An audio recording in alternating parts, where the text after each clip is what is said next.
It's coffee break. Welcome back to the podcast where we have decided to join the rest of society. We got an air fryer. We did. It's so good. Oh my goodness. Now the question is, do I still use the microwave? I can only think. Oh, by the way, we're recording on New Year's Eve. Yes. So if you hear, there might be like booms in the background from fireworks nearby. Sorry. I mean, just think of it as a festive episode. I can't think of anything that would have to go in the microwave that I couldn't do in the air fryer or just do in the oven. Yeah, I mean, I found out not all ramen cups go in the microwave. Yeah, even though it's like, it has like specific instructions, and next to the instructions is this big old picture that's like, do not put in microwave. You think I'm going to read a ramen cup? You should. Anyways, it was made of paper and I caught a fire. It was really good ramen. It was super spicy. It was very spicy. It was honestly for the best that it caught fire, because it was like 11 at night. Yo, dude, it would have messed me up. Yeah. Yeah. Okay, so what's going on with the podcast? The Odyssey trailer. Yes. Okay, so everyone's talked about this. We've already done all that, and It doesn't come out till, what's the 7th month? August? Is it way July. later? Whatever. Yeah, you're right. There's only 12 of them, aren't there? and you're at the end of it. Way later. Like, what's the trailer coming out now for? The build-up hype, and yeah, you feel that. There is a subtle build-up of, like, this is going to be an epic, you know? Yes. It But there isn't enough for me to be like, okay, sure. Like, I noticed they're speaking English. I didn't expect them to speak. What would it be? Roman. Yeah. No, Greek. Ancient Latin. Yeah, they speak Latin. Wow. I never read the Odyssey. I never actually had to, but now I'm like, I probably should sit down and read this thing. I know snippets of the story. I've seen certain film adaptations, like old ones from way long ago. Well, he didn't show up in the trailer, but Robert Pattinson's in the movie. So, it is weird. There was a point where in the trailer it just cuts, and that's Tom Holland. And then it cuts, and that's Anne Hathaway. And I'm like, oh, that's weird. It is. And then their dad, or the father of the family, is Matt Damon. He looked... Okay, so one of the biggest problems people are having with it is the armor. Yeah. Right? And the armor doesn't bother me too much until you see that one Spartan when he turns and looks at you, which the internet has described as a Batman mask. It does look... Oh, you're so right. But remember, this is Nolan. Yeah. So what do you think his mask is going to look like? I've seen somebody use AI to fix up their outfits so that they looked more accurate and they looked stupid. Yeah, I don't mind the armor thing. Yeah. So I'm willing to forgive that. But the problem was when you see Robert Pattinson in that still image, he's wearing a like black gown cape with a fur hooded cloak over the top of it. He's got his golden medallions out and everything. But when you look at his face, that's just Robert Pattinson. Yeah, Everyone's just like, he's not even trying. I don't know what it is. Because it seems weird, right? Because we know actors, because we watch movies, and usually this isn't an issue for me. But I don't know what it is about the Odyssey, but I'm just having a hard time seeing past the actors' faces and getting invested in the concept of the story. Seeing them as the characters, yeah. I think Matt Damon works because he grew out his beard. He doesn't usually style it this way, you know? Okay. At least not recently. Usually he's clean-shaven or somewhat more clean-shaven than this. Well, he's got that new one with Matt Damon. Jesus. No. Ben Affleck. Yeah. The other Batman. That's the one where they're like doing like that heist thing. Yes. That one looks really cool. I want to watch that. I already forgot the name of it, but it's coming out soon on Netflix. Yes. And I'm very excited to see this. The Odyssey looks cool. Like, of course it looks cool. Yeah. It's the Odyssey. But it also looks like it's going to be a lot of money and a lot of physical effort for only okay. Yeah. Like, people will watch it, but... Of course, it's Nolan, so they're going to be like, this is the greatest epic ever. What was that last one he made? It also had Robert Pattinson in it. I hated it. It was so dumb. The, like, weird, like, time shenanigans one that they did. Yeah, I can't even remember the name of that. I hated it. We started it in 10 minutes in, and I was like, nah, I can't do this. It's so goofy. It was not... Everyone hyped it up way too much. Yes.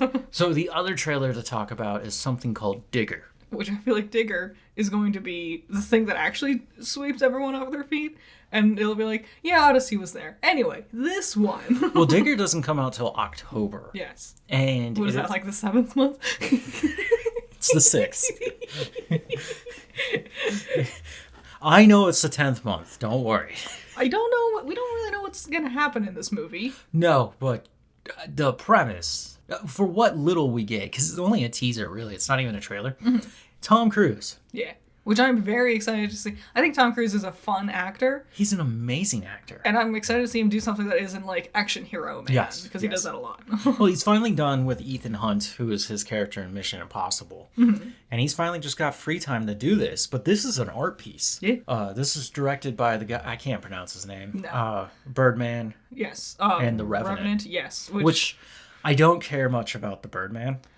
It was interesting. You know, I only watched it for editing and camera movement. I was about to say, interesting as like an art piece. The story, I couldn't tell you what happens in it. Well, The Revenant, I mean, that's a Western. You know I was there, and I loved it. I love the church scene. Which one's The Revenant?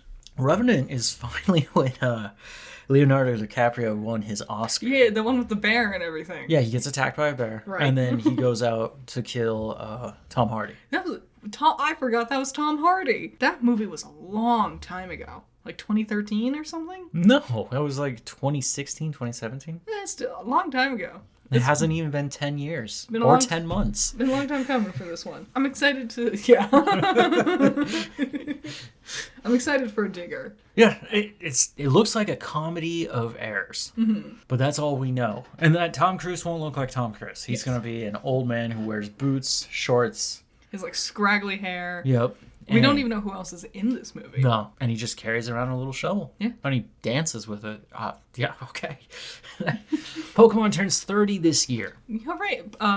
In Japan, the new year started like way earlier in the day. So that's how time zones work. Yes. They posted a really cute little animation. Is it the Pikachu rolling? Yeah, it's like classic old fat Pikachu. Yep. Really cute. I'm hopeful that they do something cool. Oh, they will. February is Pokemon Day. Yep. And the entire month. Yeah, the last few Pokemon days, I haven't been super wowed with what they've done. Last year sucked. So I'm really hoping they go all out this year. Yeah, no, they have to, because apparently the release schedule, everything that got leaked. Mm-hmm. Winds and Waves. Yeah, but everyone keeps... Gen 10. Yep. Here we go. Get ready for more Gigantamaxing? Who knows what their gimmick is going to be this time? I don't know either, but Gen 10 is coming out. They still have their show. They should announce a movie. There's the, was it Pichu and Surfetched? Yep. That animated short one? series, more concierge. Mm-hmm. Oh, a million more things for Unite and Cafe Remix and... TCGP and Masters EX and their new app game Champions comes out. Oh, and Pokemon Sleep. So remember, when Pokemon Day does roll around, like 90% of it is just getting caught up on their apps. Yes. Yeah, it's gonna be. I forgot about Champions. Yeah, Championship? It doesn't look that interesting to me. Well, they didn't show us enough. Mm-hmm. Basically, they were like, you remember all the cool battles in Pokemon Stadium? Imagine Keep that. dreaming. Imagine that, but if you only have 10 Pokemon to choose from. Yeah. Oh, what's that? Majority is Gen 1. Is your favorite Pokemon Gourgeist? That's not going to be in this game, you loser. You like Hypno? Good luck. We don't even sell merch of Hypno. Why can't you choose the good ones? Shut up. Literally, my favorite's Rayquaza. I know, and you get so much good stuff. Yeah, I got Lucario. Lucario just got another Mega. Sometimes I'll just go to the... It's ugly. Yeah. Sometimes I'll go to the Pokemon website just to look at their stuff, when I get bored. And every now and then, I'll with a glimmer of hope in my eye, I'll type in Pumpkaboo to see if there's anything. And there never is. Wouldn't you have to wait till Halloween? Usually it's like a Halloween thing. It's the 10th month. Remember that. It's like a collage of like a bunch of other ghost types, and I'm like, I just want Pumpkaboo. Yeah, I understand. So Pokemon, we've got an exciting year for us up ahead with Pokemon. Yes. As of right now, I mean, I don't think anyone's really celebrating 30 years. It is a big achievement. It is, but I felt like 25 was kind of... I don't know. I mean, like, do we celebrate all the time? Do we always just make sure... Like, oh man, dude, it's 27 years. We should go out and get some drinks. And it's like, no, you really don't need to. We always do the zeros, the rounded numbers. I said 25. That's a rounded number, I'd say. It's increments of 25 till you reach your centennial. Okay. Well, yeah, 25, 50, 75, right? These are big accomplishments and achievements. And when you hit your centennial, 100, then you get the brag. Okay. The Pokemon will have 10,000 Pokemon by then. I don't know if Pokemon would go that long. I don't know. I'm talking about 2093. Yeah. Like, I really don't know when they'd, like, because there's no sign of them stopping. They don't need to. How many more generations will we have? How many more Pokemon are there going to be? When are we going to just reboot it? I mean, they've done that, like, 8 times. Yeah, but, like, an actual reboot. So we do have other trailers to talk about, but they're not as important or interesting. Yeah, they came out, like, within the last 2 weeks before, while we were on break. Because, it's just Avengers. Uh-huh. So the first one is about Steve Rogers coming back to the MCU. I so don't like So I know we're all really kind of upset about this. And I mean, the coolest thing that I can think of is that at least Steve will get to stand next to Bucky, Sam, and now Joaquin, who is the new Falcon. Yeah. So you get your squad of Captain America guys in there, which is going to be awesome. No, it doesn't sound like, I just want Doctor Doom to know what it's like to get punched by America. he can do that with Sam. I don't know. Like, I really liked how they wrapped up Steve Rogers' story, and I feel like dragging him back so soon also. Yeah. It just kind of tells me, like, marketing-wise, they don't know what they're doing. No. And he has a kid. He's holding a child. Yeah, I mean... Which I'm like, yes, that would make sense. He ran away, he got busy. But why is he coming back? And somebody's gonna do something bad. We could be dimension hopping also, because we're doing, like, the different world things and whatever. You just randomly stop at Steve's universe. Like, hey, dude, I know it's been like 10 years, but can you help me? Can I borrow your baby? There's an interesting thing about the kid thing there. Because Doom showed up at the end of Fantastic Four to look at Franklin. Yes. Now, we know that Franklin is a very important character, and he's basically the most strongest of all Fantastic Four. What you're telling me is Dr. Doom. Maybe I shouldn't tell this joke. Dr. Doom keeps doing things that involves children, eh? Yes. Is he in the Epstein list? It's a little interesting, but also it's been enough time for our heroes to have become fathers. Yeah, like there were a lot of, we've talked about this before, a lot of like young Justice, young Avengers, yes. New Avengers, like setup. Yeah, I was like, did you just cross streams with my DC? Could you tell which one I like more? Which one I remembered sooner? Like, you know, they were doing like Miss Marvel, you know, they were doing the like Love from Love and Thunder. Yep. They were doing like the younger ones thing, but I don't know how many of them they're going to bring back. Well, the second one was Thor, and you do see Thor sitting in a bed, and Love is sleeping there. Mm-hmm. Though Love didn't look the same. I was watching it on my phone, so it was really hard to see her. But I remember her being pink or purple. I don't remember. I think she was like a human skin tone or something. I don't remember. Like they probably from the movie. Yeah. Love and Thunder. Yeah. I don't really remember what she looked like. It was at the very end when we finally saw her, you know. Yeah. But then you see Thor with Stormbringer in the forest, and he's kneeling, and he's praying to his father, and he's like, "Give me the strength to take care of this one last enemy, so I can come back home to love." Yeah. And I'm like, "Oh God, they're gonna make us cry." My guys are gonna get just wally whooped, and I don't want to see that. I'm gonna get really very violent. I didn't like it when Don't touch me. You had a hair on you. Sorry. Yeah, I'm called human. No, like a long dog hair. I just don't want to see kids get hurt, and I don't want to watch my guys die. That sucks. And we've seen that so much with this like tail end of Marvel. Dude, it took me at least, I'm not kidding here, it took me about 30 times of watching Endgame before I stopped crying at it. Yeah, and even now, every now and then, like I'll have to like fight those tears back. Yeah. I was thinking about Steve just messing up Thanos today, and I was like, dude, I love that movie. Third best time travel movie ever made. What's the second best? Hot Tub Time Machine? What?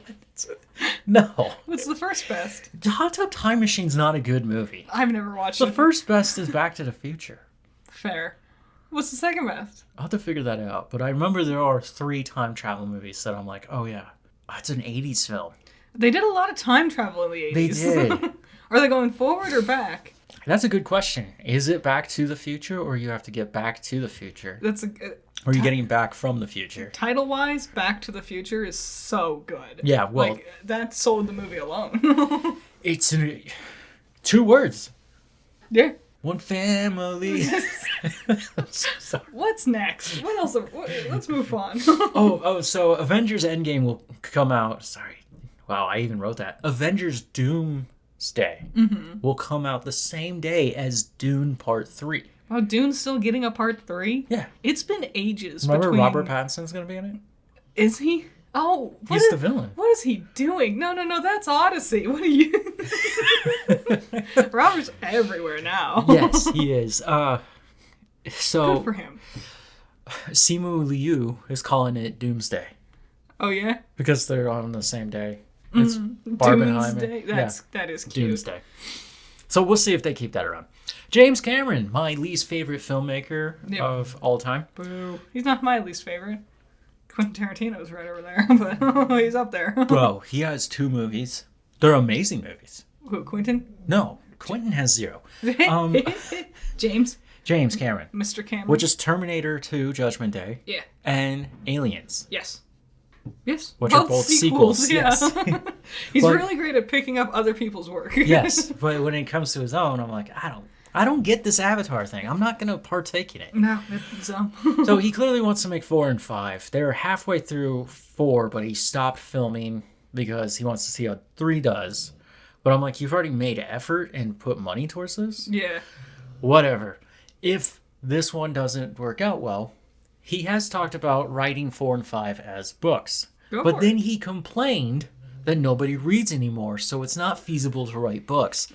And I'm just like, no one asked you to insult everyone. Yeah. And no one cares about your blue people. Also, yes. Especially when your villain from the first movie is the villain of all of them. That's so boring. I can't believe he's so uncreative. He is. You know what's insane? A book talk.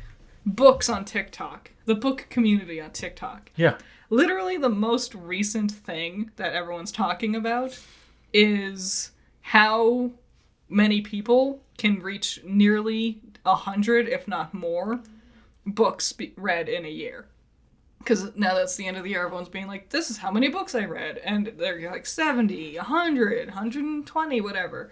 And it's just a discussion of like, how can you read that many? Does audiobooks count? Yes, they do, by the way. And then I read 2 books this year. I'm currently reading 3 different books. I did stop on a weird one. But Hunt for Skinwalker. Yep. Was the scariest books I've ever read. Then that's all apparently factual. And then Frankenstein. Oh, you started to read American Gods, didn't you? Oh, man. Yeah. And I also started the Sacred Mushroom and the Cross, but I never finished that one either. That one was weird. That one was bonkers. I was like, oh, this is weird. So, first of all, people definitely do still read. If anything, I think people are getting more back into reading nowadays. Well, yeah, I mean, we have so much time, especially working these dumb jobs like me. And you stare at your screens all day. Yeah, and it's just like, okay, to just have like bad friends to play, for like an hour. Like, it's good enough to make... Jesus. The fireworks aren't the only thing making big noises. The dog's also snoring, sorry. Yeah. But no, you need some sort of what is that? Distraction? Like a tactile. Yeah. But it's not tactile. Well, like, you're moving your hands a lot. I'm trying to figure it out. It's more than a distraction. It's like an engagement. Yes. Right? It's an engagement because your reality sucks ass. That's the truth of it. That's how boring life has gotten. Also, you know what's really refreshing? So the books I've been reading are like physical books, Yeah. I like you listen to audiobooks and like you can also get books on like Kindle or whatever. Yeah. You know what's so nice? I don't get ads when I'm flipping through pages. I don't see commercials. I don't have interruptions unless I choose to. I don't get ads on Spotify. Yeah, but I'm saying, like everything else, like YouTube videos. We watch a movie, we rent a movie. There's still ads and everything. It's just really nice to just be in something uninterrupted. My favorite part, especially with audio, I don't have time to sit down and read. I wish I did, but it's when you finally open yourself up to the book and you are now in it. Mm-hmm. You know, when Victor was talking to the monster up on top of the mountain in his shack, and the monster's telling his story of how he learned to become human, right? Because of the cottage people. Dude, I was in the bushes with the monster. Yeah. And I loved it. I love that book. The movies still don't adapt it correctly. No. Now that I know what the real story is. Mm-hmm. But that was amazing to me. From something that was written 200 years ago, and I was able to jump in and hang out. And Mary Shelley's got like chunky writing. I learned to enjoy it by the end. It's not bad. But she needs to work on pronouns. Yeah, I'm sure she'll hop right to that now in 2026. It's not like that. It's just somebody will be talking and then another person's talking. Mm-hmm. You don't know who's talking, even though you know who's in the room. You have to kind of figure out and piece that together and keep up the entire time. Using proper nouns. Yes. Like David says, then Ryan says, or whatever. Yes, exactly. That simple thing. Instead because of he. Yeah. Like, no. The last chapter is literally just some random dude that Victor... Oh, actually, the captain found Victor. Mm-hmm. But... There's now a third narrator? It was it's like crazy. As I was reading one of my books, there was 3 characters in the scene. And like literally a character finished saying a sentence and then a new sentence from a new person started, and I could tell because like, you know, you indent, right? And I'm like, wait, and I like skipped to the end to see who was speaking first because I put it's like blah blah blah blah blah Jeremiah said or whatever. Yeah. And it's like put then the start. Because if there's 3 people, I don't know who's interjecting when. Yeah. Come on, guys. No, it's an important thing. Anyway, long story short, James Cameron's a loser, and he's looking for excuses. He is. Idris Elba has been knighted. But I ask you guys this. For what? What do you mean, for what? What the hell has he done? A billion things. You can only name movies. I'm sure he's done other stuff. I don't look into... Elton John was knighted. Yeah, Elton John's music went across the world. Patrick Stewart. What? Ian McKellen. They've all been knighted. Yeah. And you know mostly. Yeah, they're X-Men. I would say, and Idris Elba is Knuckles, so... How does Knuckles... No. He's also been Heimdall. He's had a long... very well-made career. Look, I don't hate Idris Elba by any means. I just think it's goofy that he got knighted. I'm just like, what? He did nothing. I don't know what the process of like choosing how to knight people. I'm also very curious how many black men have actually been knighted throughout history. Damn, is that what Idris Elba did? I bet the number is low. Because if that's the reason, first of all, I'm sorry to Elba, because like that's really messed up. I don't think they just knighted him because he's black. I'm pretty sure it's because he has many grand accolades and is just generally a cool guy. You were in that movie called Beast where you fought the CGI lion. He was in that one where he played a genie. We didn't watch it. I don't remember it. I don't remember who. It was like a romance or something. Okay. Or whatever. Avatar. We are talking about the Arrow Kid. Yes, not the blue people that James Cameron's going to not write any books about. No. Famously known as Aang. No. Avatar: The Legend of Aang will be released on Paramount Plus instead of in theaters. Okay, makes sense. So I went in looking for any information as to why Paramount would make this decision, and there wasn't one. I bet I can theorize. One... they're losing the Netflix bid? Yes. Oh.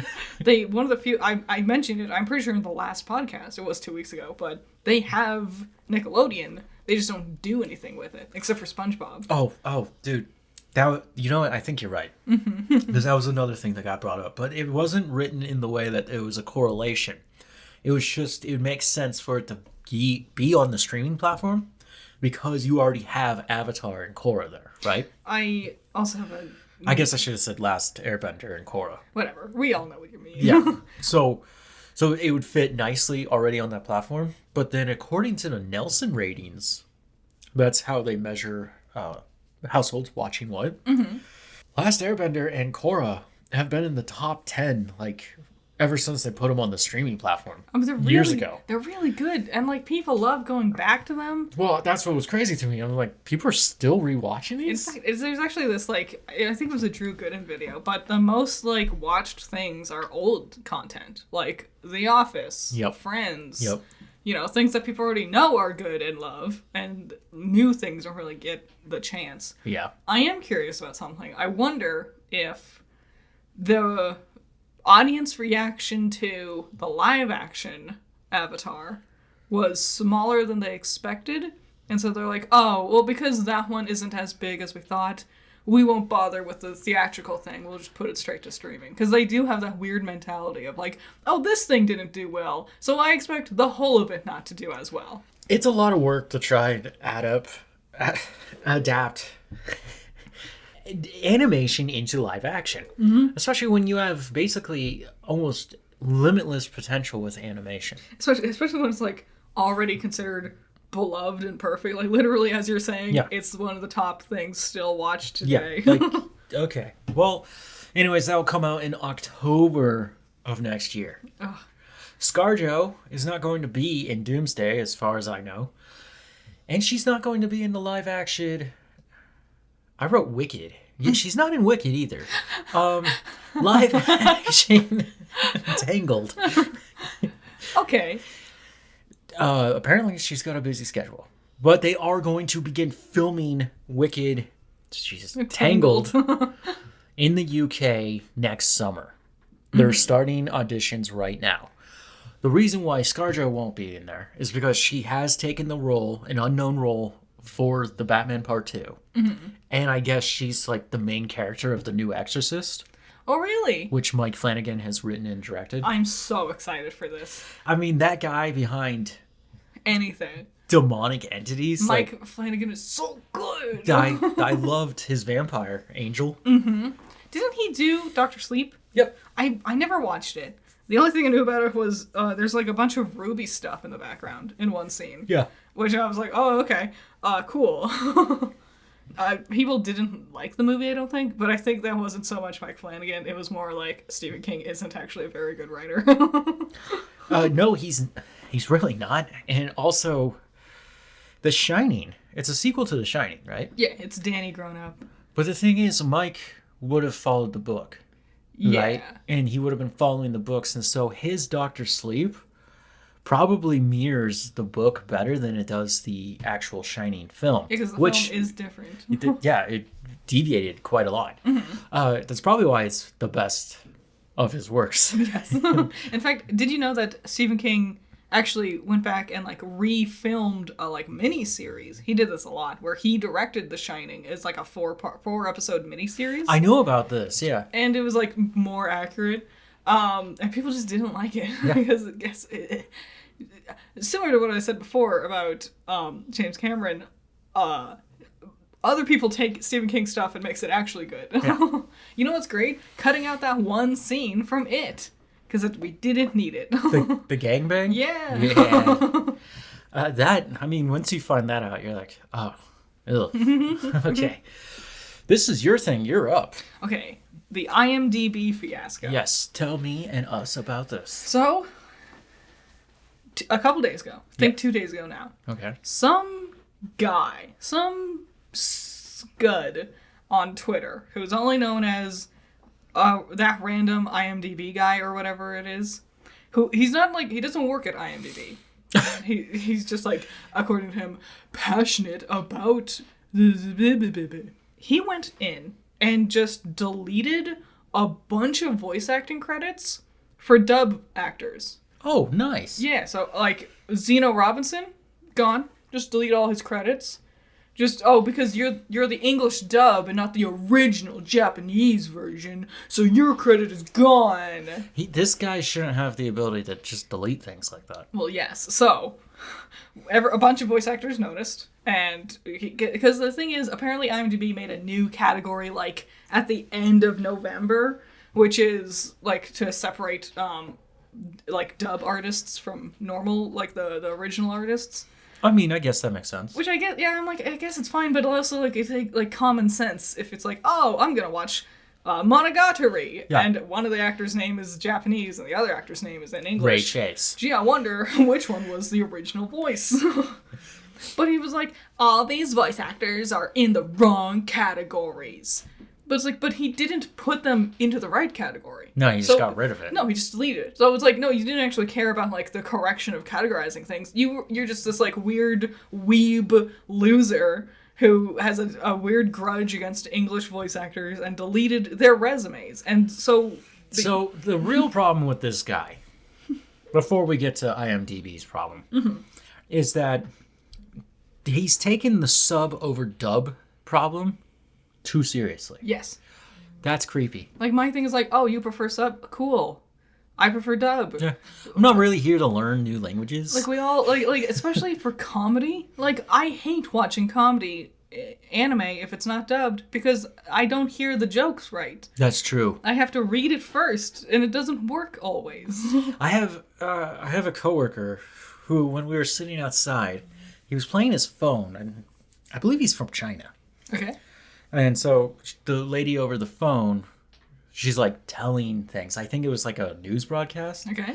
But she's just doing her thing. And I was like, this doesn't bother me, but I don't like understand from any context clues what is actually being said. Because it was so like robotic and still. Yeah. She wasn't a robot. But that's why I knew it was news. You experience it completely differently. Yes. And like something like we watched a little bit of Lord of Mysteries earlier in the year. We didn't finish it, but I lamented because the animation was gorgeous, but I couldn't pay attention to it because I was reading the subtitles the entire time. And that's the other weird thing. I just wanted to point this out just about me. I prefer listening to Chinese over Japanese all the time.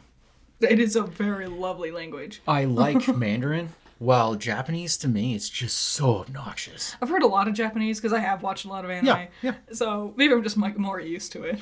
Yeah, you would think I would be more used to it, but once I got into Chinese filmmaking, I was like, oh, this is so much better.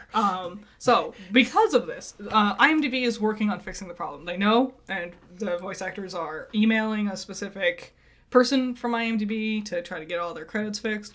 Because of this, one good thing has come to light. We've learned how, like, fucking worthless IMDb is when it comes to, like, its operating systems. Yes. Because they're supposed to be moderators. Yes. So you would think one random loser deleting hundreds of credits would, like, trigger something in someone's systems. Like, a moderator would notice, but no. It's also highlighting that a lot of voice actors pay for IMDb Pro. Yep. So they can, like... But they don't usually have access to put in their own credits. It's usually on the team, like Funimation, you know, not the voice actor themselves. Yes. And they were like, of course, first of all, we didn't know this new category just opened up because it was last month during the busy holiday season. Yeah. And second, even if we did, like, they don't always have control over it. It's on the companies, not the individual voice actors. So, thankfully, we've now realized big changes need to happen for IMDb because this was a complete disaster. That one person, and now this one person is like trying to throw a pity party for themselves. Like, people are being mean to me. And it's like, yeah, you deserve it. You erased someone's career. That's literally like you took a person's resume and eviscerated it. Yeah, like they didn't do anything. Because you're too much of a weeb. God, it's been a long time, but I remember in film school, we did talk about IMDb. And it was about how to get onto IMDb. In which you have to be part of special productions. Yeah. Right? They're usually union. IMDb's been pretty good about, like, non-union stuff. They try. But basically, if you're dealing with a union, it's through the union that they put you on IMDb, right? Basically, you can build out your own profile, but they're the ones who get to say, like, no, he was in this, you know? Yeah. And, like, apparently it wasn't Zeno Robinson, but I think Zeno was responding to them. But, like, even if a creator is like, I want to go into my profile and change something, like, to make it more accurate or updated, it's like a whole, like, approval process and everything. But this guy could just go through and delete a bunch of stuff. Yeah. Well, the other thing you said, it was like a resume. It is. That is your resume. Like, what? Like, it's a living portfolio. And, I mean... I prefer Wikipedia or behind the voice actors, but they don't have everything. Yeah. Like, if I try to look up the voice cast for Ruby or Ever After High, they're not on either of those websites. Yep. But they are on IMDb. Dude, Wade Whipple from Sonic doesn't have a wiki link. Yeah. But I'm sure I could find him on IMDb. Yeah, and credit him for the Subway commercials he does, too. He does Subway commercials? Jimmy John's one of them. He sells a Subway sandwich in a commercial. Oh, is he the guy who rides on the bike? Yeah. And it's the toasty sandwiches? You didn't recognize Wade? Sweet boy Wade? Makes sense. Mm-hmm. Okay. He is a comedic actor, so yeah, why don't you get him? I was thinking about Tom Segura and his weird Subway story. Which, if you guys like comedy, here's another rec. Tom Segura's newest one on Netflix, Teacher. It's funny. It's not his best, but it was so entertaining. I was like, no, like, this is an 85 to a 90%, like, thumbs up. Mm-hmm. This was awesome. I think you finish. His earlier stuff at the beginning of it, like, he used to do a lot of poop jokes because he used to be a really overweight, gross person. Mm-hmm. And he's changed his life ever since he got rich and famous. So he does start out with that, but then once you get past that, oh my god. Yeah, the second half is way better. The Jermaine jokes are just amazing. I think Pete Holmes has a new special. Oh, I want to watch it. Pete has my favorite special of all time. I don't remember which one it is. It's the one where he's talking about dildos and trying to make people think about dildos in the audience. Maybe. The one joke I remember, like his two jokes that I really remember that cracked me up. One is, you don't want to look up weird things on porn because you don't want to find out what, like, weird thing you're ashamed of you're accidentally attracted to.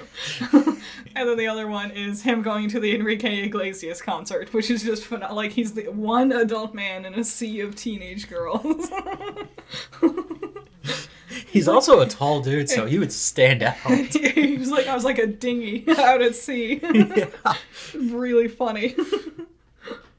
Pete, I mean, everyone knows Pete for Funny or Die. Yeah, he played Batman. Badman. Mr. Fishy, no! Yes, that's him. Okay, so it's New Year's. Mm-hmm. Welcome to the new year. It's 2026. My God, it better be good. It's got to be better than 2025, right? I don't know. Right now, 2020. 2020's been the one. I was just like, as long as we do better than that, we're doing fine. It's a pretty low point on humanity. Yeah, I look at, like, you know, the bombing of Pearl Harbor, and I'm like, is it as bad as 2020 though? No, so what is your guys' resolution? This is an open-ended question. You could put funny things in there if you want. I would actually appreciate that. But you could also be very honest, and that will be the question of the week. You'll have to write in your own. Do you have any New Year's resolutions? My New Year's resolution is not to work in retail anymore and get this YouTube thing off the ground and moving. We are slowly doing that. Yeah, numbers are going up. I don't want to live in a desert anymore. No, sucks. I'll talk more about the desert thing some other day, but I'm done. I did it. I did more than most. I don't really have like a solid one. Like a general, like I wanna make something. I know. I wanna make a story. I just need to figure out the story and the medium I want to tell it in. Yeah. Maybe I'll be better than James Cameron and I'll write a book. Screw you, James. This time they're purple. with blackjack and hookers. Yeah. And they're industrialists.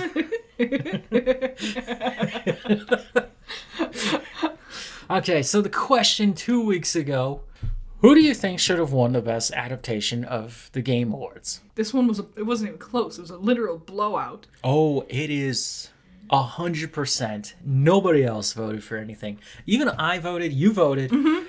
It was Sonic the Hedgehog 3. Yeah. Right? And looking at those numbers, I was just like, okay, I guess I'm going to change what film review I do at the end of the year. Because I was going to give you guys Conjuring 2. Very topical. It's because I had like a weird nostalgia. Doesn't it take place around New Year? It's Christmas. Yeah. And I was going to eke it by as a Christmas movie. Yeah. But then after I saw this, I was like, let's do Sonic. So I did Sonic. I like Sonic. It's a good review, too. It is. Some editing issues. Well, that's part of the charm. Yeah. It is fun. And I'll have to talk to you about it after all this. So it's Box Office Trolls. box office, didn't Anaconda come out? Yeah, because it was on Christmas. Oh, yeah. No. We'll get to Anaconda. Don't worry. Okay. Okay, number 1, Avatar Fire and Ash. Sure. It's holding good, but it's not $1 billion worth. No, not worth the price of Sigourney Weaver alone, I'm going to say. Yes. Well, Sigourney doesn't do much anymore. Zootopia 2 is number 2. It's 5 weeks in and still number 2? It's still bonkers because I don't know anyone who's seen Zootopia except for the one commenter. Yep. I don't know. I'm sorry I offended you. I know there's a big fan base for Zootopia, but I didn't know if they would, like, keep the same energy for a sequel. Like, they like Zootopia because of, like, the fan comics and whatnot. Honestly, because he's a fox and they added a snake, I just keep thinking bad guys. It so looks like bad guys. Oh my god. I think it was China or Japan. They love the snake. I mean, cool. But I was like, okay, so you found the one country that was interested in this character. Great. I'm distracted that he doesn't wear clothes. Because all the other animals wear clothes. Yeah. I don't like inconsistency. I make that very clear. I hate inconsistency. Number 3, Marty Supreme. I have no idea. It's an A24 thing. I bet it's scary or sad. That's your 2 flavors. It's being well loved and adored. Nice. It is about an American chess player. Cool, I love chess. And he's played by Timothée Chalamet. Oh, I figure I would have heard more about this. You'll see this in the Oscars. Okay. Okay, number 4, The Housemaid. Neat. Sure. Yeah. Number 5, Anaconda. Doing poor. So Anaconda is not just not doing poor, but the reviews are horrific. They're like, this is a waste of everyone's time. When they announced the release date for Christmas, I kind of had a sneaking suspicion this wasn't going to do well. Yeah. And I was watching an interview with Jack Black and Paul Rudd, where they're supposed to be goofy and having their antics. But I realized what they're really doing is they can't talk about how good the movie is. Mm-hmm. So they're just making up crap as they go. It's like, I'm going to use another Bad Friends reference here. Okay. But it was Jack Black again. He came on to talk about playing as Claptrap in Borderlands. Which is funny because Bobby is also in Borderlands. Yeah, that's probably how they got him to show up. They just wanted Bobby to be comedic. Anyways, everything that he was talking about, Jack Black, about a Borderlands movie, he was like, I don't know how they were able to do this, but they made it. Oh, he was talking about Minecraft. My God. He had 2 movies. He's got too much stuff going on. He doesn't know he's amazing. He's not. I've never enjoyed Jack Black. I used to think he was cool, but, like, I don't know what it is. Something recently. He's just, like, his performances are just so, like, phoned in. You want to know what it is? He just keeps doing Poe over and over again. He's not only just Poe. Poe is him. Yes. But also, he's old. He is. He's a very old man. He is. He's not fun anymore. He's not School of Rock anymore. Yeah. Also, Anaconda. Mm-hmm. How many of you guys have actually seen these movies? I didn't know it was a movie, I'll be honest, before this. I've only seen bits and pieces of the others. I saw the original because I remember the weirdest thing is one of the main characters, but not the main character, is Owen Wilson. Cool. Yeah, but I know Owen Wilson from comedy. Yes. And Cars. Yeah. So when I was watching this, and this is way back in the day, I was just like, oh, I guess everybody's got to start somewhere. It's a horror movie. You're stuck out there in the Amazon, and there's a giant snake trying to eat you. Yeah. I mean, it sounds like a horrifying concept. Yes, it is. And then they decided to reboot it as a comedy. Yeah. As a, what do they call it? Let's embrace this goofiness. A meta comedy? Yeah. Yeah. My favorite thing about Anaconda, there's like a poster, like the teaser poster. You'll find it. It's, Paul Rudd and Jack Black next to each other, but they're like wrapped up in snake, Yeah. It's just the Tangled poster. Yeah. Where it's her and Flynn Rider Yep. in her hair, but Jack Black and Paul Rudd with Snake. I thought that was incredibly funny. Yeah. Nice. Number 6, David. Yeah, the David and Goliath one. Yes, this is the animated Christian film. We saw the trailer for it. It looks so bad. I almost thought it was AI for a second. It might be AI in parts, They weren't, their hair didn't move. No. The environment's not well rounded off. It looks more like a straight to DVD. Yeah, it's insane production. that televangelists can't have like $1,000 million to like have giant parades and events for their mega churches, but they can't put more money towards their actual products, can they? No, they really can't. It needs to go to God. I mean, my pocket. I mean, God. Number 7, the SpongeBob movie, Search for SquarePants. Okay. Better than I expected it to do. It's SpongeBob. Yep. Number 8, Song Sung Blue. I don't know that one. Yes, you do. This is the, Is it about jazz? No. Hey, Caroline. Bum, Oh. bum. Is that the name of that movie with Hugh Jackman? Yes. That's a terrible name. Yeah. Well, the reviews aren't good either. Woof. I mean, I'm happy for Hugh. I'm sure he had fun. He loves doing his little songs and dances, but... Number 9, Wicked for Good. We haven't seen it yet. I'm very excited to see it. I've noticed that the merchandise, even though time has moved on past November, it came out around Thanksgiving. Yes. More merchandise is showing up. And I'm like, ooh. I don't think that part 2 is doing nearly as big as part 1 did. No. And I did see someone, because I've never seen the play, but I did see someone on TikTok when people were first talking about part 2. It's like, now everyone gets to learn that, just like the play, the second half isn't nearly as fun as the first half. It's got to be dark. And it has to, like, end with the death of our main character. I was reading a lot of reviews about it, and one of the things that got brought up was they're like, there's a giant tonal shift between 1 and 2. And 2 apparently, and they were showing off images. Mm-hmm. It was Elphaba talking to Glinda, but it was like so dark. Even Glinda's pink just looked like it was faded out. That was another thing. The first part is so overblasted. Yes. With like the white balance is off. It's so bright. Yes. And then the second half is like so dark, like the exact opposite problem. And it's like, well, I guess they're trying to tell us there is a difference through that, but I don't know. Can you color balance your friggin' movies properly, guys?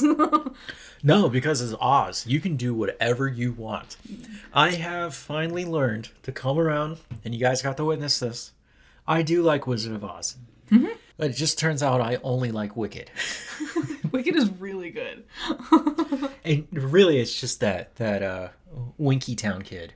Ferio? Furio. Oh, Dancing Through Life is so good. It's the best song. It's like 30 minutes long, too. It's not 30 minutes long. It should have been. There's a large gap in the middle where I guess you could call... yeah, no, because they do come back. But that's the reprisal of it. I guess, but it starts with them singing in the library, and then they keep singing it as they go to the dance, and then they sing it at the end of the dance, and I'm like, that's one big song, I'm gonna say. Yeah. I've guessed on stage it would be one seamless moving environment. It would be the library to the party at the party. And they do long. The Von Trapp family's final performance is 7 minutes long at least. Who? The Von Trapp family from The Sound of Music. Oh, that's not as good. Number 10, Five Nights at Freddy's 2. There's nothing to say there. People don't like that one. From what I've heard, if you're a fan, you'll like it. If you're not a fan, you won't. No matter what, it's not a good movie. Yeah. So I am curious to see what they've done to it. And hopefully it answers some of my questions about the first one. If anything, I'm actually expecting it to give you more questions. I'm just really excited to see Mangle and the puppet, because they're my favorites. Yes. We already see a glimpse of Mangle in the trailer, and I love her so much. She's so cool. Well, you have all these fun and cool animatronics, and you got this crazy lore with Afton. Mm-hmm. Why are we hanging out with this loser Mike? Because he's connected to it. And okay, I can't remember if in the review I was like, no, Mike sucks, screw him. But PETA, who is he? Josh Huttonson. Yes. He nails it. He plays that loser so good. Mm-hmm. Sometimes I think Josh Huttonson is an actual deadbeat loser because he plays them so well every time. He's really good at it. Yeah. Future Man. It's crazy going back to PETA, yeah. Bridge to Terabithia, he lost his friend at the end. That's his fault. We should watch Bridge to Terabithia. No. I'm going to make you watch it sooner or later. I've seen it. I cried. I've seen it twice. Why the hell would I want to see it again? I've seen it many times. I cry every single time. Yeah. Yeah, exactly.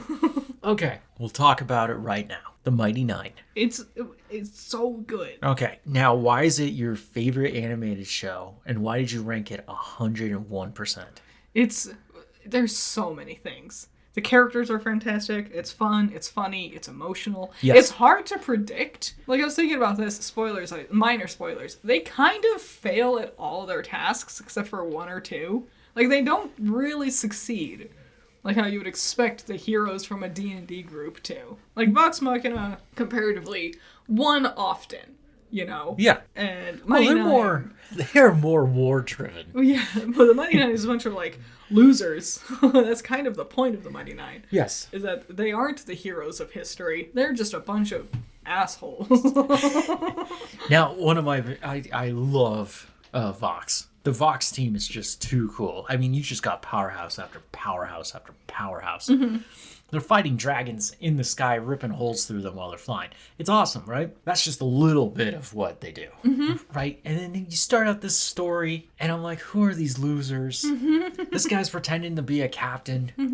That guy's covered in shit all the time. Yes, they're always talking about how he smells like feces. He talks to an alcoholic goblin. I love Not. That's another thing. I just love the characters more. You got this female monk who's trying too hard to be Korra. You got Molly, who is just basically a devil. God, I love Molly. I love Molly and Jester. I told it to you as we were watching that last episode.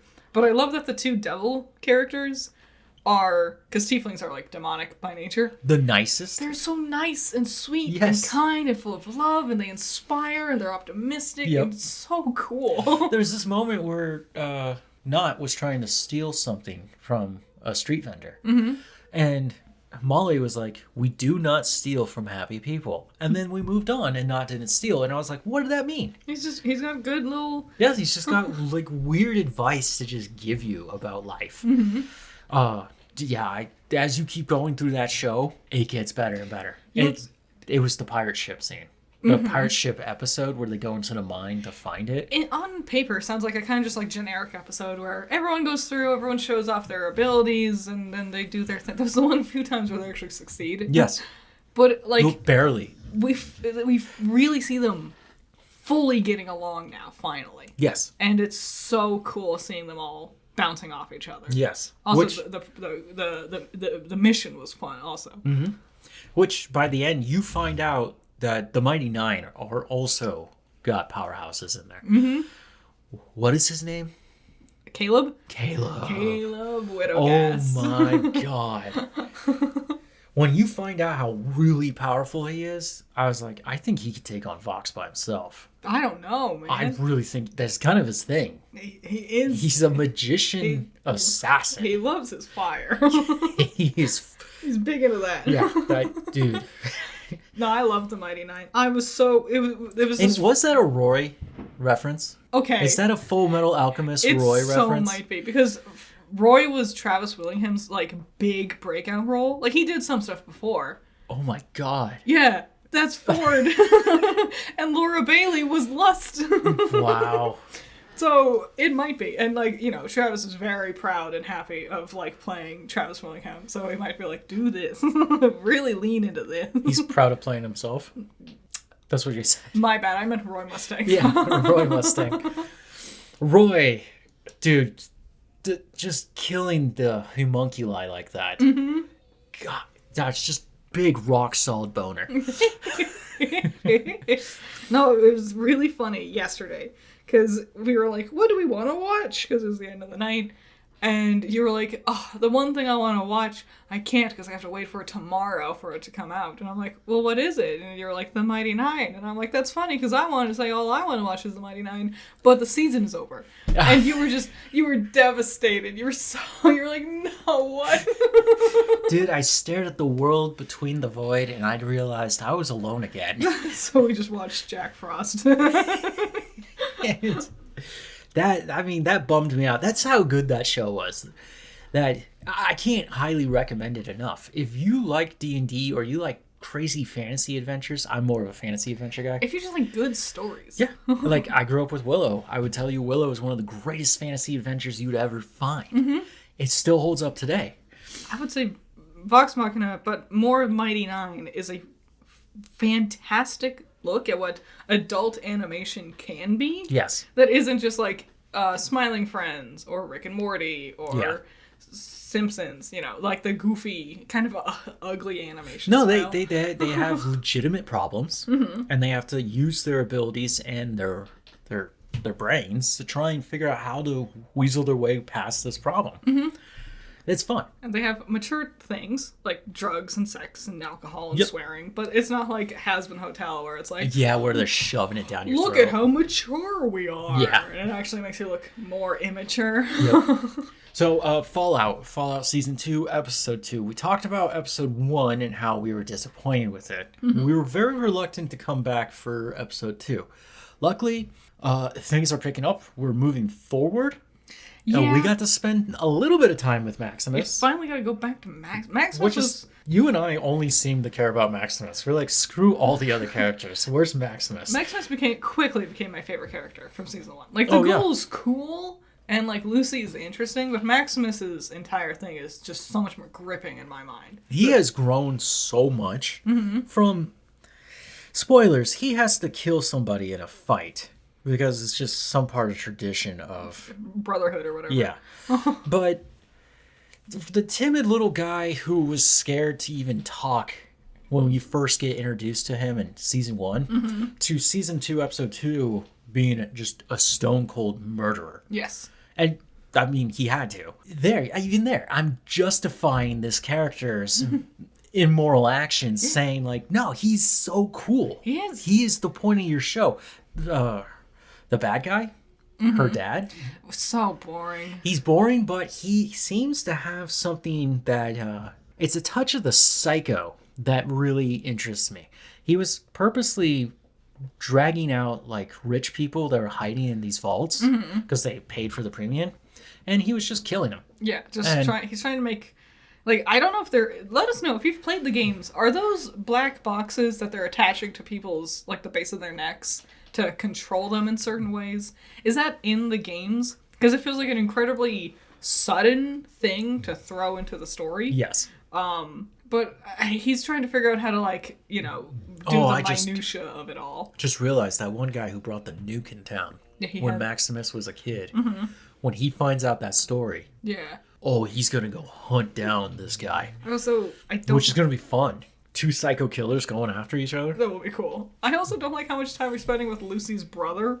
Like, waking up the people in Vault 31. It's a parallel between his dad. Yeah, that's neat, but I would care more if I wasn't sitting here being like, get back to Maximus. But also, I feel like they've really flanderized the ghoul and Lucy a lot. Lucy had an interesting moment in this last episode where she saved a vagrant. There was two vagrants. The ghoul murdered the other one. And then the ghoul got attacked by children. That didn't do anything. No. Sorry about that. He got attacked by a gigantic mutated scorpion. Yes. Anyways, when Lucy, my bad. They're all the same. I'm trying really. The only name I chose another video game girl. The only names I actually remembered before the season started was, other than Ghoul, but that's more his, like, title and a name. Yeah. Was Maximus and Thaddeus. Yes. Yeah, so she's walking with this person, and the person tells her, like, I don't want you to get R word. And I was just like, why would you write that? They also dropped the C word earlier, and I'm like, are you just saying these things because you can? Because you're on Amazon and they'll let you get away with it? Yeah. It just didn't feel natural for either of those scenes, I'll be honest. No, it didn't. It felt like they're forcing this sex appeal thing, and it's like, that wasn't part of the first season. Nah. Except for that one scene, but that was just for comedy. Yeah. Lucy feels like a caricature of, like, a smiley, happy, sunshine character, and I'm like, I feel like she grew beyond this. And the ghoul feels like action hero Marvel man. Like, all he does is sit there, says a quip, and does some action thing. No, he's just like his actor counterpart. Walton Goggins? No. Oh, yeah, because he used to be an actor. So yeah, he's doing his thing. He had, like, when he killed that last big scorpion, he literally said, like, see you in hell or something. He had, like, a little, like one-liner quip when it died, and I'm like, really? Really? It just feels goofier, but But fortunately, that's who his character is. fortunately, the goofiness isn't there with Maximus. At least not that I've seen so far. No. But Maximus' story feels like they don't know what to do with him. They're doing this thing like a civil war, and then Kumail showed up at the end. Was that his name? Yeah, Kumail. Yeah. It was not a civil war. It was a coup. Yes. It was a little more aggressive. Coup. The P is silent. Because French are weird. And the coup at the end realized, like, oh, this guy, Kumail's character, showed up because he's from the Commonwealth, which is a different faction. Yeah. And he was aware of this meeting. So it makes me a little more interested and intrigued in who Kumail is, especially for Kumail to come out of his helicopter, which he landed right in that helicarrier. He did it so smooth. Even though there were people just in there, he did not care. He just landed his helicopter there. And then he basically gave our guy Maximus like oh, you killed that dude? That's cool. It's weird. I don't know how I feel because like we're already bouncing on between so many characters with the Ghoul and Lucy, and they've been separated now. Yep. And Maximus, and then Lucy's brother, Lucy's dad, and now we're adding more to the story. I'm like, I think we're fit to burst. I think we have a lot going on already. I would hope he would become more of a father figure than whoever's in charge of the Brotherhood for Maximus. I would hope so, but I'm also expecting him to betray everybody and Maybe. be a villain. Maybe. It might turn out he's a great Bollywood star. That's a Kingo joke. Okay, next up, Ghost Adventures. I know you guys were waiting for me to tell you all about this. Ghost Adventures Season 30 has decided to end on a very interesting note. Yep. To put it in perspective, basically they've got a new technology that allowed them to digitally map an area, which allowed them to see some sort of thing manifesting within the middle of this space. Yeah. This is all digitally done, but they were able to track it, right? Its movements. And then Zach sits down and he has his conclusion. And he tells us that this is 100% definitive proof that ghosts exist. And I'm going, dude, it's season 30. This is when you wanted to tell us ghosts are real? Also, it so doesn't. Because we don't know how this technology works. He's clearly using the same, like, structural concept as, like, his Xbox Kinect thing he uses. Yep. And it's like, we don't know what measures it's getting, what it's reading. The Xbox Kinect still struggles to pick up your human form, even if you're in a well-lit room and you're the only thing it's trying to pick up. Yeah. Well, here's the thing. If you know me, I love cryptids, so I'm a little interested in a lot of these stories, which brings me to Skinwalker Ranch. And I love watching that show just for the science, because they've got real scientists sitting there doing these things. And they bring out all sorts of technical professionals. Yeah, they actually do, like, experiments. Yes, and when they ran some of these experiments on the mesa in the back of this ranch, they were able to use LiDAR, but they had actual helicopters and drones flying around, taking notes of these things. And they were able to get basically the same thing that Zach and his team were able to capture, but on a much grander scale, because we're talking about basically a tiny mountain with an anomaly, an anomalous charge shooting out from it before it dissipates into the sky. Again, these are scientists. Yeah, you can explain. You use the word LiDAR. Yeah. Zach doesn't tell us what his newfangled little toy does. Exactly. So I was just like, okay, I mean, I've seen anomalous entities show up on these LiDAR graphic displaying images, but for Zach to jump into that water, I was like, whoa, this isn't your river. No. Also, I'm like, why does it have to be this? Like, why can't we, like, we have just footage. You have, like, $100, you have, like, 12 different $700 cameras sitting around you, but this... You think they're $700? Well, no, not on his. Have you looked up ghost hunting equipment? I know, like, the Ovilus is, like, crazy expensive. The Ovilus 3, which is the most popular one. It's like $1,000 or something? To get it used, they don't make them anymore. They make other newer Ovuluses, which are always sold out. Whenever they announce a new one, it's sold out. Yep. But the Ovilus 3, which is considered like basically the stat of all of them, you can get it used for $2,000. Yeah, like it's you have all this amazing equipment, and yet the only way you can get it is this newfangled goofy toy some dude from his basement, some guy in a garage built to like judge something. We don't know what it's like measuring. We don't know how it's getting its footage, its picture. That's the thing you're going to use as proof? Maybe we should do a special episode about the history of ghost hunting. Because I can teach you, like, where we start with all this crazy nonsense. Yeah.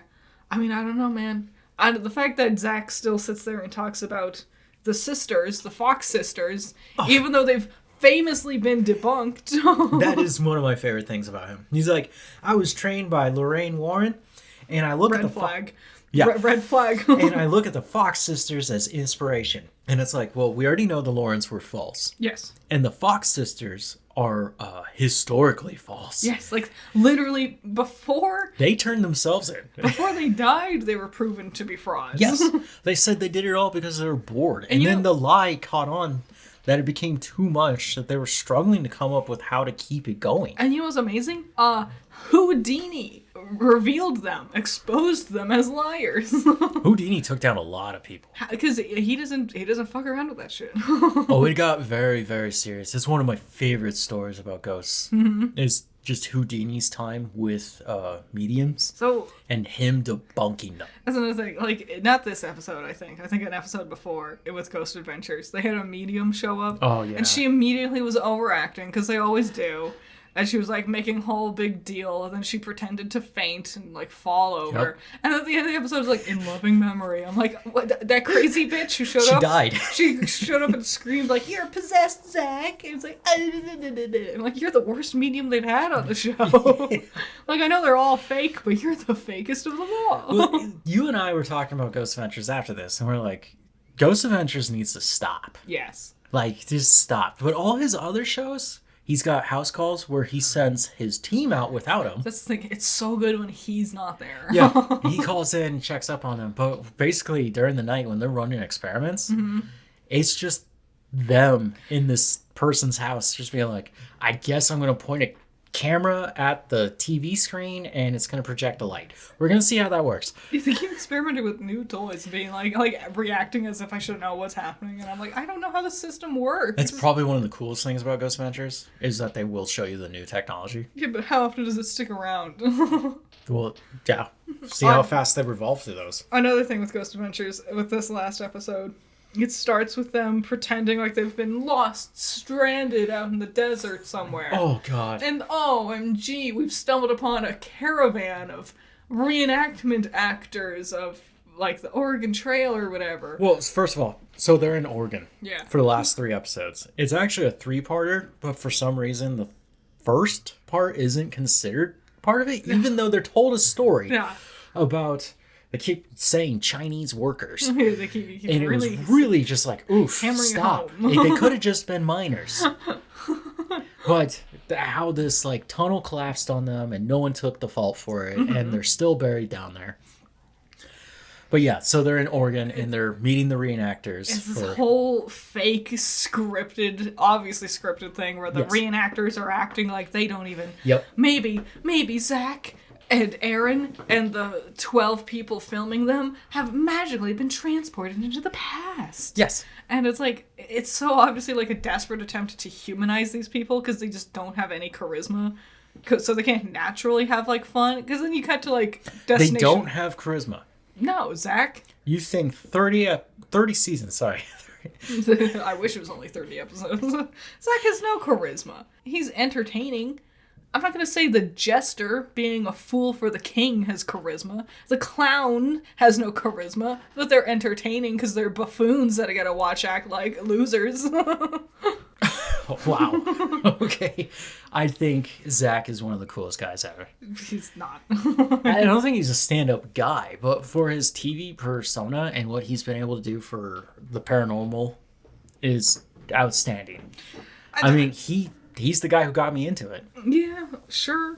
But, like, you can feel like every other ghost show, like, the people, like, Destination Fear, for example. Yeah, see, to use his protege as the example is not fair because Dakota just knocks it out of the park every time. You can see them just, like, hanging out and being fun together because they just naturally are. And then you watch as the Ghost Adventurers needs to script scenes to make it somewhat look like these guys have, like, personalities. Yeah. Well, here's the thing. To explain the scripted scene that you're talking about, right? I don't know why they would write something so awkward into their show, especially when it's an actual scripted part. When they're not actors. But the thing is, remember where the show comes from.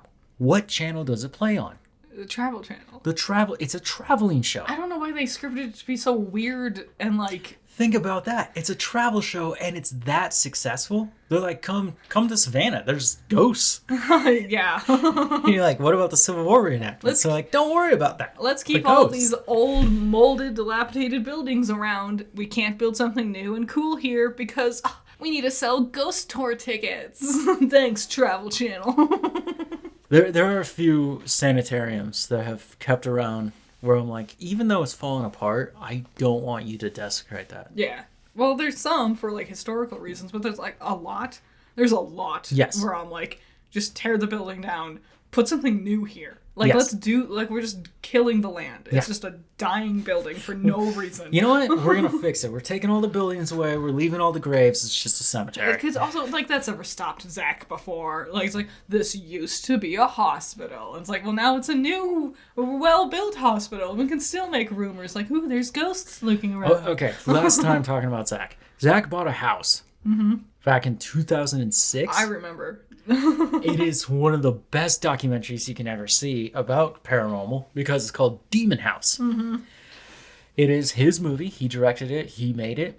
Bad. It's not bad. It's amazing. But at the end, after all his revelations and how this demonic entity has attacked him, that's why he wears glasses now, by the way. It threw a rock at him. You can actually see it on camera. It's definitely not that he's just old and it doesn't want to wear his contacts anymore. Ignore the fact that he lives in Las Vegas and clearly has drug problems. It's still just so cool and awesome. But at the end, he's like, I can't stand this house. So I literally took some of the dirt, the floorboards from the basement. That's going in my museum, and I'm just going to just level this thing. Literally the final shots is him just in a bulldozer just destroying the house. There's a really funny Danny Gonzalez video where he goes to the Stanley Hotel, or the hotel that inspired the Stanley Hotel from The Shining. Yes. And it's just a normal hotel. It is the Stanley. Like, it's so, like, and it's just a regular old hotel, and it's like, oh, there's ghosts, but here's our really nice bathrooms. Yep. So here we are at the end of this review. I have one crazy hardcore wreck for you. It is called The Adventures of Santa Claus. You brought up Jack Frost. Yes, a classic. Right. These are Rankin Bass animated films from the 80s. This is the last one they did. This is the last one. They went for broke, and they did. They did. And my God. This is the fever dream that I saw as a child, and I could not understand. This is not your Christmas story. No. Santa's there, but Santa's talking to elves and like woodland. fairies. Yeah.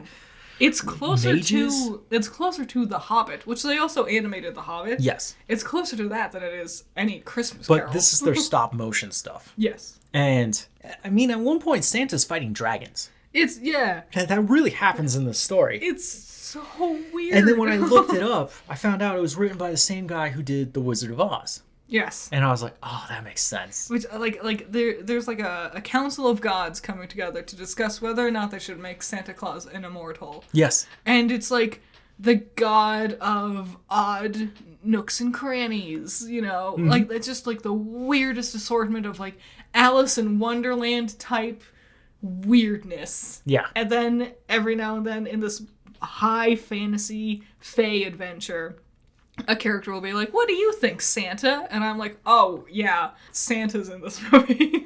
Santa doesn't look like Santa through most of the movie. No. Because he's a young man. It's about the adventures of him getting to the point where his mortal life has ended. And that's what's in question. There's a lot of weird things. But it's like cool. Like, he has this little like goblin friend, friend, who like speaks all languages. Like even like weird non-existent languages, like teapot. You know? I forgot how annoying his chirping is. Oh, he's so annoying. But it's like a cool explanation is like how Santa Claus is a universal concept because he speaks all languages because this goblin friend taught him all the languages. Yep.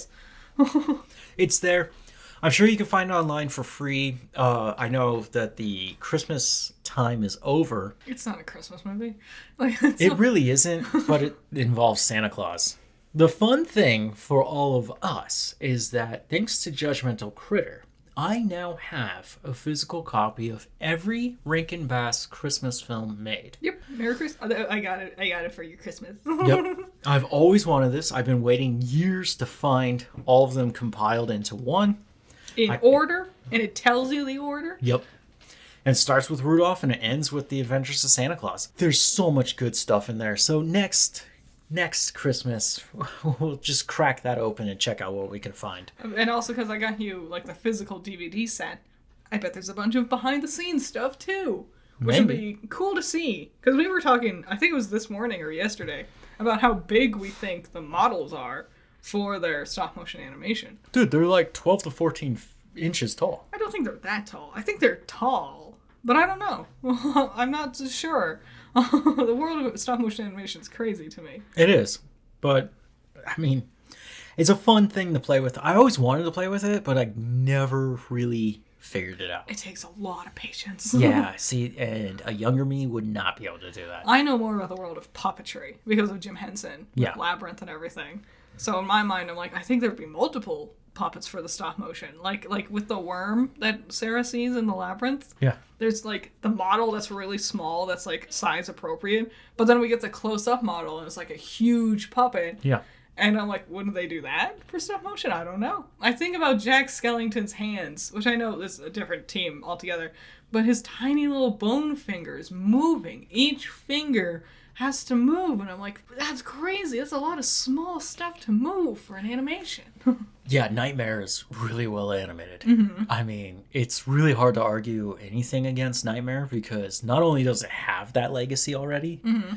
but when you watch it, you're like, oh, no, that is the shit. They're coming up with a new one later next year, I think. I guess it's this year, 2026. I'm excited to see it because their animation's so pretty. It's not the same writer, but it's the same animation team. Like, they also did Coraline and Kubo and the Two Strings. Nice. I want to see it. Okay. So that is the end of Coffee Break. We got you guys a nice fun one. Happy New Year's. Happy New Year's. Sorry Happy 2026. Yes. Sorry about all the, like, explosions in the background. Nothing I can do. Just remember, it's festive. Yeah. I enjoyed taking that week off for Christmas. I hope you guys enjoyed your holidays. Mm-hmm. I'm ready to just dive into this year. Me too. I mean, I'm literally starting this year with a podcast. Mm-hmm. Like, let's get them. And on your end, I hope you guys feel that same excitement with your own selves and just go, whatever obstacle is standing in your way or was standing in your way, overcome it. Yes. Defeat it. Hell yeah. Climb over it, dig under it, walk around. You're bigger and stronger than anything. Get a RPG and just shoot it down. I mean, depending. There's an asterisk. It's like not suitable for all situations. Yes. So what do you got coming up? It's the new year. I just did the long anticipated Ever After High epic winter review. Yay! Yay! And now that we're entering January, I know there's a couple of other things my patrons have like voted for. I'm going to put all that on the back burner for now because I want to just focus on Ruby Reversed Fates. Yes. Because it's been on hiatus for so long and I just want to get through it and finish it because I can't. The second half is going to be so much fun. But also, the OC Animation Challenge is officially over. Mm-hmm. So I'll be posting that and streaming that soonish. Whenever, like, I don't know how long it's going to take to edit it all together. But yeah, big fun stuff on the horizon. Nice. Okay, so I gave you guys Sonic the Hedgehog, and I gave you this podcast, and you can leave me alone now. No, so here's the thing. Last year, I was like, let's do these film reviews every Tuesday, right? Yep. It will not be every Tuesday this year. No. I've learned, as I kept doing that, I was like, I'm getting burnt out, and I want to do other things. What are those other things? I'm working on them, but we are still going to get film reviews. This week, no film review. Mm-hmm. You just got the Sonic one. So enjoy that one. Yeah. And then we will come back. I think I only have 2 reviews this month, and they have to do with horror movies. But they should be fun. They should be dumb things that I'm talking about. Without doing them weekly, you can spend more time on them if they're bi-weekly. Yeah. So you can like... Well, it's not bi-weekly. I'm just taking this week off. Yes. And I'll just tell you guys throughout Coffee Break as I get there. Yeah. Otherwise, it just gets really weird and annoying. And if I told you what the actual schedule was, things changed. Like I said, you were supposed to get Conjuring 2, and instead you got Sonic.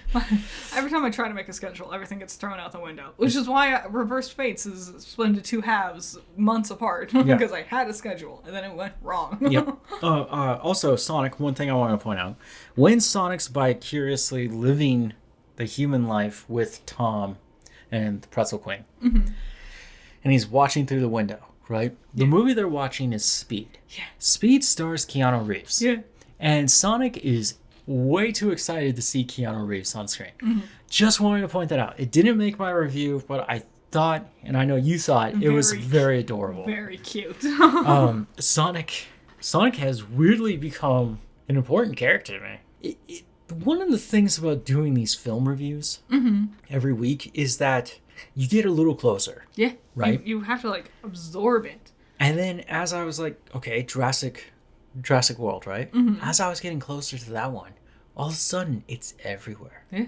I literally can't unsee it. I still see it everywhere. Sonic. I mean, he was, but now I see him. I mean, literally the other day, you're like, did you look out the window? And I turn to look out the window, and there's a Sonic toy just sitting on a bench. Yeah. And I'm just like, there's nothing I can do. The universe is literally just being like, oh, you see me now. It's like when you notice a brownie. Yep. And then the weirdest one, Jingle All the Way. Yeah, that one was weird. No one ever talks about Jingle All the Way. And then all of a sudden I do this and people are like, yeah, you've seen Jingle All the Way? Even I They should remake it. Yeah. They should. And by the way, I already know your cast. Who? Idris Elba? No. What the? What do you mean? He's knighted now. He's Sir Idris Elba. Glenn Powell. He would do good. Glenn Powell is Arnold Schwarzenegger because clearly we didn't understand the Running Man thing. Replace Idris Elba for Sinbad. I don't know if that would work. I think it would work. I was thinking about Tim Robinson's friend. Oh, he is good. Sam. I don't remember his last name. He's a black man. He oh God, I can't. Richardson? Something like that? Dude. He's funny. It would be a funny, bonkers Christmas movie. And Glenn Powell could just play Arnie's kid. Jamie. Yeah. He could be Jamie. Like, and then another story. Kind of like A Christmas Story Christmas. Yeah. But not A Christmas Story 2. So here's barreling into 2026. Good vibes. Hopeful. Optimistic. Yep. Oh, by the way, we're still working on PowerOn. Apparently, I need to sit down and actually record things. Yeah, that'll happen. Yeah. But it's okay. The whole point is to try and get to Resident Evil 9. So, other than that, I hope you guys have a great new year. Be safe. Be happy. I'll see you next week. Bye-bye. Bye-bye. Bye. Bye-bye.